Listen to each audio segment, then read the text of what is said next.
Hello, Bronco fans and football fans everywhere. Welcome to Broncos Breakdown. This is a show that is everything Broncos and sports topics related. I am your host, Bronco Bill. All right, guys, a lot of things have happened in the last several days. I am going to bring a lot. In fact, 99% of it is Broncos, obviously, because preseason's right around the corner. It's this coming Saturday, and I'll get into some of that here in a little bit, as well as there's a scrimmage between the Cowboys and the Broncos, and that's going to take place on Friday. I'll get into that too. There's some other news as well, and we'll touch on all of it. So let's get started right now. Ownership is complete. Earlier today, Tuesday, the NFL owners voted unanimously to approve the Walton Penner family ownership group. Rob Walton said, and I quote, "Having lived and worked in Colorado, we've admired the Broncos. Our enthusiasm has only grown as we've learned more about the team, the staff, and Broncos country over the past few months." End quote. That's awesome. That's great. What not bothers me, but what intrigued me, and I didn't expect, is it was 100% unanimous. 31 teams, or I don't know if Joe Ellis could vote for the ownership. I'm not sure. It mentioned that there were 32 teams, and there are 32 teams in the league. So that being said, I presume that the Broncos had a vote in this, and I would assume it would be Joe Ellis. So that being said, it somewhat surprises me that it was unanimous. And the reason being is because hardly anything's unanimous. I mean, somebody's going to disagree at some point. Somebody isn't going to go along. Doesn't usually work that way. All they needed was 24 out of 32. That meant 8 owners could have said no. Not one did. Like I said, I'm surprised. I mean, usually the Dallas Cowboys vote no on everything, unless Jerry Jones, proposes it. But I don't know. Maybe it had to do with the fact that Rob Walton himself is worth $70 billion. And the owner's thinking, hey, with that kind of money there, we can get a lot of stuff done. And they're probably right. They are probably right. So that's a good thing. And I'm just glad this is now done prior to the first preseason game, because now we can move forward. That's behind us, and everything is now in place. We have our franchise quarterback in Russell Wilson. We have a new coaching staff led by Nathaniel Hackett, and now the ownership group is in place and approved. So that is a great, great, great thing and great news to start out this show with. Absolutely, 100%. Now, on the heels of that, I have some other news. Listen to this. Now that the sale of the Broncos is official, per Adam Schefter of ESPN, the ownership group, and I quote, has had conversations with Peyton Manning about an advisory role in the organization that eventually could mean being a part of the ownership group and having equity in the franchise. End quote. Whoa. I have always said that I want Peyton Manning to be involved with the Denver Broncos somehow, some way. In what capacity? I didn't care. It doesn't matter to me. I just wanted and still want Peyton Manning to be officially part of the Denver Broncos organization. I don't care. Doesn't bother me what he does. He can be an advisor. That's great. He can be a consultant. That's great too. I just want him to be part of the ownership group in some way. And this looks like if they being led by Rob Walton and the Penner family, if this is a foot in the door for Peyton Manning to be an advisory and then work himself. I mean, not that he's got to start at ground zero like we all do when we get a job. I mean, Peyton Manning is above that. But what I'm saying is, obviously, if he's going to be an advisor, let's say, and then that he has an opportunity to have equity in the franchise, that's great too. He could also be part of the ownership group in some capacity, in some way. I think this is great. I think this is phenomenal. I think this is excellent for the Denver Broncos organization because Peyton Manning is now the new face of the Denver Broncos. He has been ever since he came to Denver. I know a lot of you Elway fans out there, and I'm one as well. I mean, all you got to do is look over the shoulder, and there's a picture of myself and John Elway. Absolutely. I got John Elway. Where is it? Back right there. It says John Elway in his name, and then there's the pictures from Super Bowl 32. So, yes, I'm a big John Elway fan. Do I think he is the face of the Denver Broncos today? No, I don't. And I'm not sure why. Maybe it has to do with him when he was, in charge of player personnel, or when he was a CEO, or whatever. GM, not CEO, but I mean GM. Maybe it has to do with that. Maybe it has to do with the bad choices in the draft picks. I don't know. I don't know. I don't have any idea as to why he's basically fallen out of the graces of Broncos country. I still like John Elway. Absolutely. But Peyton Manning has that swagger. He has the laughter. He has the personality. And I think that's why he gravitates more towards Broncos country than John Elway does. And Peyton Manning would be perfect as the, quote, ambassador of the Denver Broncos. Oh, absolutely. And if this is a way for Peyton Manning to get a foot in the door as an advisor, I say do it. I'm not Peyton Manning. I know he's got other things that he's dealing with. He's also got, the Manning and Eli show on Monday nights. That's been extended now until 2024. So that's great news for him as well. And for Eli. I think that's great. When the Broncos aren't playing on Monday night, that's what I watch. I don't watch the announcers and the televised. I watch Peyton Manning because the guy is hilarious. He's funny. He's quick-witted. And he kind of makes fun of his brother, which is kind of fun too. Kind of gets his brother to do crazy things like, I don't know, flipping off the cameras like he did a couple seasons ago. That was hilarious. But anyways, I think it would be great if Peyton Manning were able to be an advisor and then possibly be part of the organization as well as the face of the Denver Broncos. I would welcome that absolutely, hands down. All right. Now, because the ownership group has been officially approved, that means that after the ownership group was finalized and approved, Joe Ellis has announced he will step away from the team. Ellis has been part of the Denver Broncos organization for 27 years and served as their CEO for the past 8. Ellis made a statement, and I quote, "There are no words to express the gratitude I have towards Pat Bowlen for his trust, friendship, and the responsibility to serve the Broncos and this community for nearly 3 decades." End quote. Ellis was asked by the ownership group to stay on as an advisor to the ownership group and the team this season, and he has agreed to do so. That is fantastic. And I'll say the reason why, in my opinion. Joe Ellis knows this team. Joe Ellis knows what the Denver Broncos have been for the last 27 years. He's been a part of that. He's been the CEO for the last 8. He's had to make tough decisions. He's had to, basically he had to run the show. Basically run the show as if he were the owner.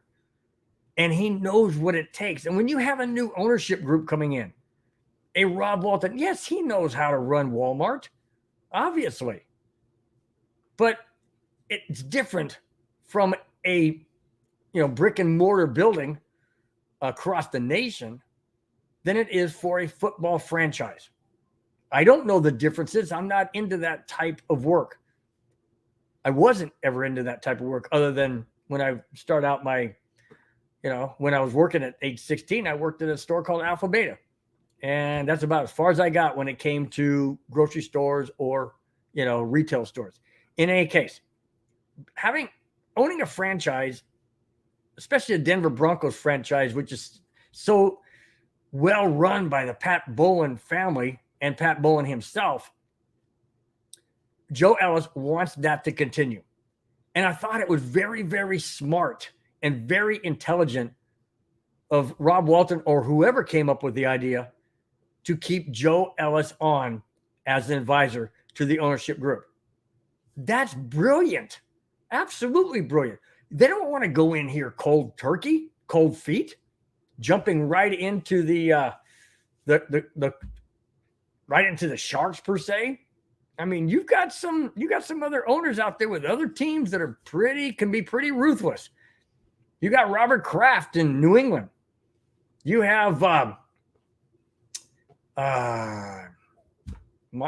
just totally escapes me. Whatever. Anyways, you've got these Jerry Jones. I don't know why I forgot that. You got Jerry Jones who can be ruthless. I mean, you got Dean Spanos who can be ruthless.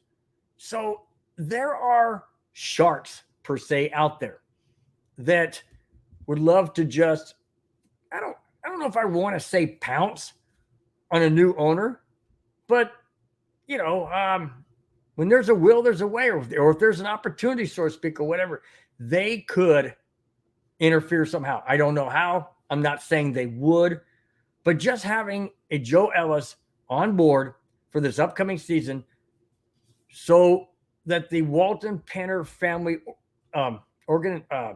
ownership group can have a smooth transition. You got to have that in anything you do. You have to have a smooth transition, because if you don't, chaos can ensue. Overnight, absolutely can ensue. Dysfunctionality can ensue. Not making the smart decisions, not doing the right thing. We've seen what's happened in Cleveland. I'm not saying that they don't have any direction or whatever, but kind of makes you wonder, huh? Really makes you wonder. And I don't want that to happen with the Denver Broncos and the new ownership. I absolutely don't. Of course I don't. So keeping Joe Ellis on. Now think about this. I just said that about Peyton Manning. If Joe Ellis had said right here, Ellis was asked to stay on as an advisor to the ownership group this season, end quote, this season. So if it's just for this one season, let's say that Peyton Manning accepts the advisory role. Isn't that what Joe Ellis is doing right now? Yes, he is. Absolutely. So Joe Ellis is going to do this from the CEO perspective. If Peyton Manning comes on board, he can do it from the players' perspective. What the players think, what the players want, what the players do. It's a win-win, guys. It's a win-win. And it would be a perfect transition to go from a Joe Ellis this year to a Peyton Manning in 2023. Be perfect. Absolutely perfect. I just hope that does happen. But I'm glad that Joe Ellis was asked to stay on as advisor to the ownership group for this season. I think that was brilliant. Great, great move. Okay, now it's time, guys. Here we go again. You got it. Jackass of the week.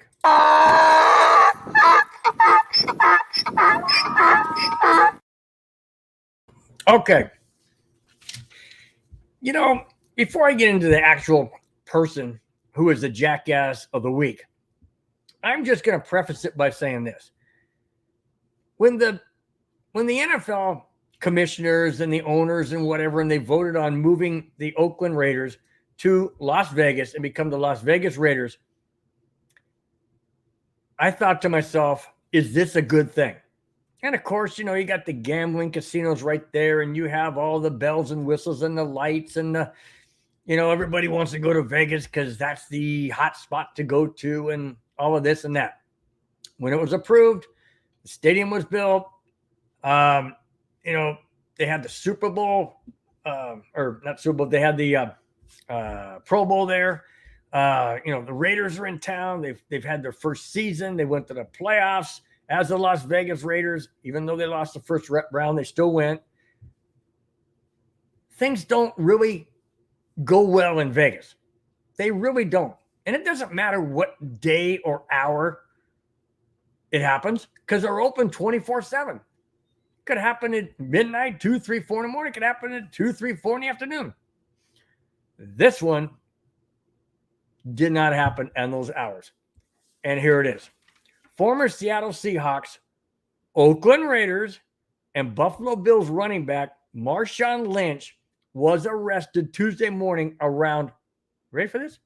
Arrested Tuesday morning around 7:25 a.m.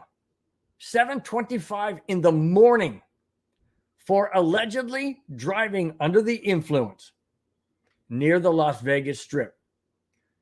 Lynch was transported to the Las Vegas City Jail and booked for driving under the influence of drugs or alcohol. 7:25 in the morning? What the heck? Probably an all-nighter.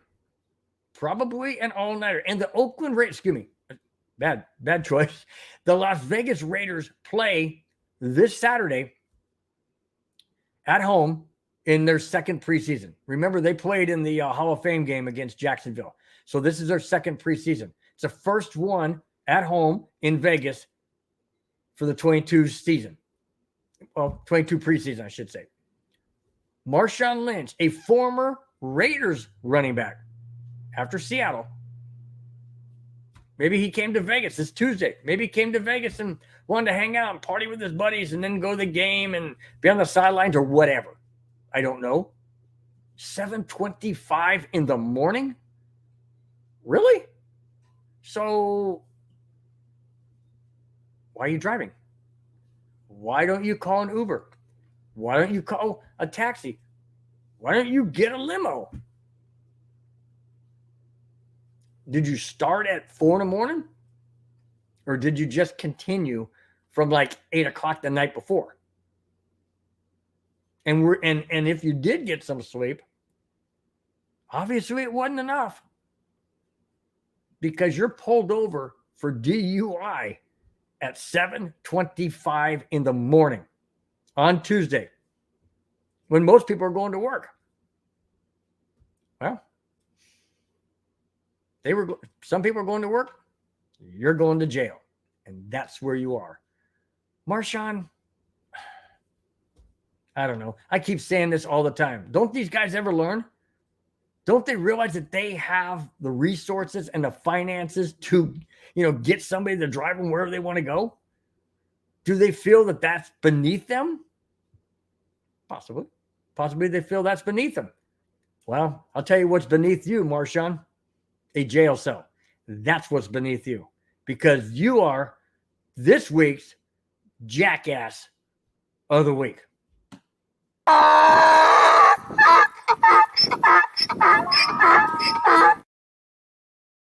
Okay. We go to next to the last segment for this week. Training camp. The Broncos training camp hasn't been without some injuries. Most notable, wide receiver Tim Patrick, torn ACL. Now, just today, Courtland Sutton is dealing with a little shoulder issue. That's what it says. And I quote, little shoulder issue. And cornerback Ronald Darby is day-to-day with a chest contusion. If that isn't enough, Dulwich, our tight end, hamstring issue. Tyree Cleveland, a throat issue. Not quite sure what that is, other than I heard he's going to be out 4 to 6 weeks because there's something going on with his throat and hard to breathe or swallow or something. And KJ Hamler, a knee. Didn't say ACL. It said knee. Now, these guys are all going to be evaluated other than, I guess, obviously Tim Patrick, we already know that. Cortland Sutt's going to be evaluated along with Ronald Darby, Dulwich, Cleveland, and KJ Hamler. Now, KJ Hamler scares me the most because Dulwich, yes, he has a hamstring, but that's not a tear. Didn't say it was tear or torn or anything. When it comes to a knee, and we've already had Tim Patrick gone for the year with the torn ACL, we cannot have KJ Hamler gone too. If that is the case, and I'm not saying it is, guys. I am not saying it's an ACL. It's not what I'm saying. It only says a knee. I'm saying if it's an ACL when he's evaluated, that means we would have lose or possibly lose Tim Patrick and KJ Hamler. Let's hope and pray it's not a torn ACL. Let's hope it's just a bruise or a strain. I mean, that's the best we can hope for. Absolutely the only best we can hope for. But wow, we're going into the first preseason game on Saturday, a scrimmage with the Dallas Cowboys, and I'll get into that on my last segment, on Friday. And we have all these possible serious injuries. It's not looking good, guys. It's not looking good. And if you remember when I mentioned several shows ago, I do feel that the Broncos will be back in the Super Bowl.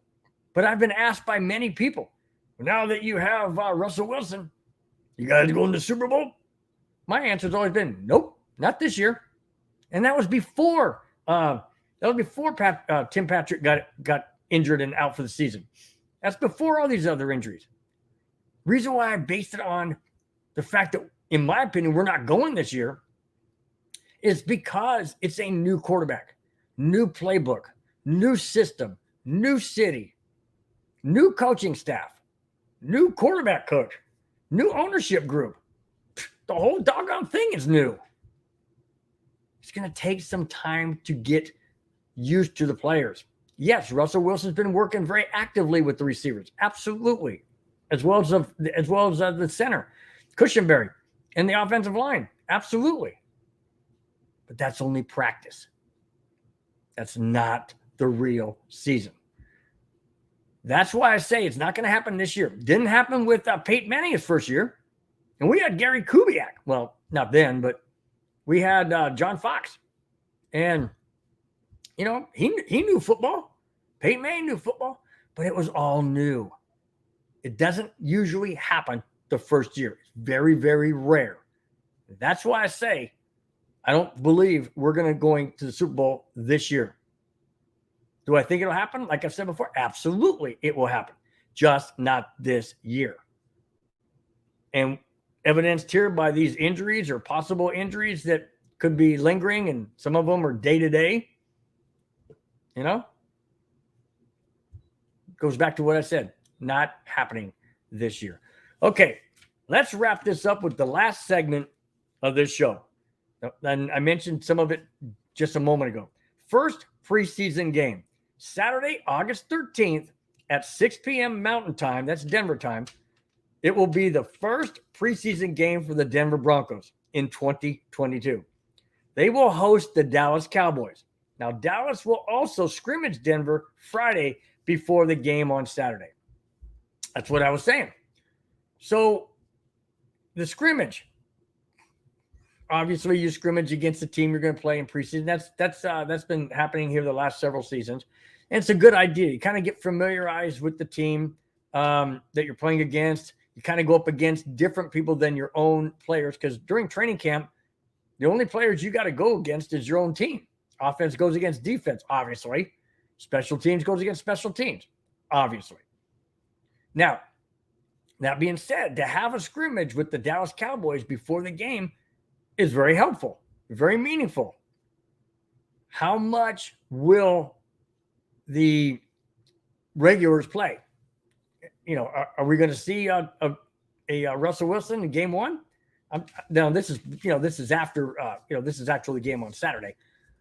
I imagine we'll probably see a little bit of him in scrimmage, although it won't be televised. But the game on Saturday will be televised on NFL Network. So will we see Russell Wilson a lot? I don't think so. Maybe a series, perhaps. Are we going to see Williams or Gordon? Possibly. Okwebenam? Possibly. Like I said, first series. I don't expect them to play more than that. Two reasons. One, it's only 3 weeks of preseason. And two, because all these injuries that are mounting up in practice. And I think and feel that the Broncos' new coaching staff and Nathaniel Hackett wants to keep these guys fresh, healthy, and as healthy as they possibly can be for when they open up the season at Seattle on Monday night. That is important, guys, to make sure that we're all healthy. Preseason is basically for the rookies at this point in time. Who can make the team? Who's going to be helpful in the team? We already know who the Broncos starters are. That's obvious. We already know that. There's no need to put them in a preseason game and get them injured that could cost the Broncos dearly going into the 2022 NFL season. That's it, guys. That's all I have. Thanks for watching. Thanks for subscribing. If you have not subscribed, please do so. Please hit the like button. Tell your friends. It's an honor to do this. I love bringing all these news items and stories every Tuesday. And now that the football season is back in full swing, I'm going to be doing this every Tuesday once again. Thanks, guys, for your support. Really appreciate it. Enjoy the rest of your week, and we will talk to you next Tuesday after the Broncos preseason game this Saturday, NFL Network, 6 p.m. Mountain, 5 Pacific, and 8 Eastern. Thanks a lot, guys. We will talk to you then. Take care. Bye-bye.